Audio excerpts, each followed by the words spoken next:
A classic Negroni before dinner really whets the palate and jumpstarts the appetite. You know, I have to admit though, the first time I had it, I was not a fan. I almost spit it out.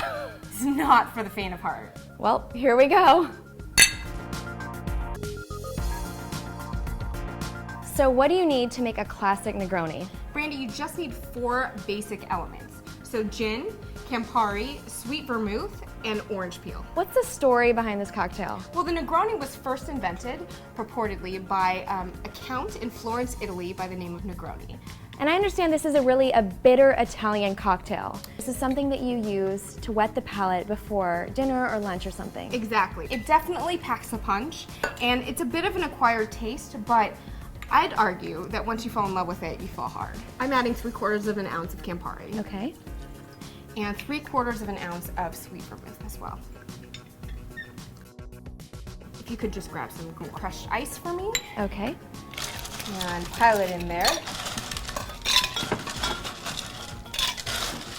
Instead of shaking it, I'm actually stirring it. That's the way the Negroni is classically made. And that's because you really want to keep the integrity of the alcohols. It doesn't need any fussy foam or slushy. Now tell me why you chose to use 2 big ice cubes. Well, you know, I love the giant ice cubes because they actually melt really slowly, which helps prevent the drink from diluting too much. And I mean, come on, let's face it, they just look cool, right? Finish it off with just a little bit of orange rind. Rim your glass with it. So we're getting the oils. Well, this is the moment of truth, Brandy. Cheers. To Negroni. To Negroni. What do you think? First Negroni ever. Oh man, that made my right leg kick. Whoa. Negroni was crazy. Like I said, not for the faint of heart. It definitely hits the back of your palate, and it almost makes the sides of my mouth water a little bit.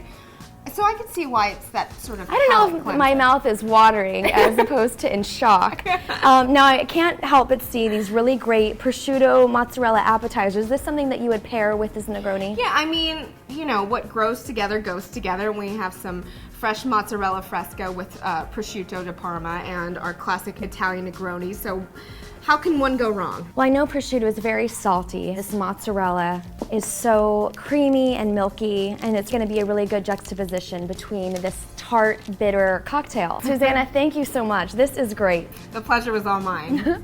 And thank you so much for watching. I'm Brandy, and we'll see you next time for another taste of Yum Sugar TV. Cheers. Cheers.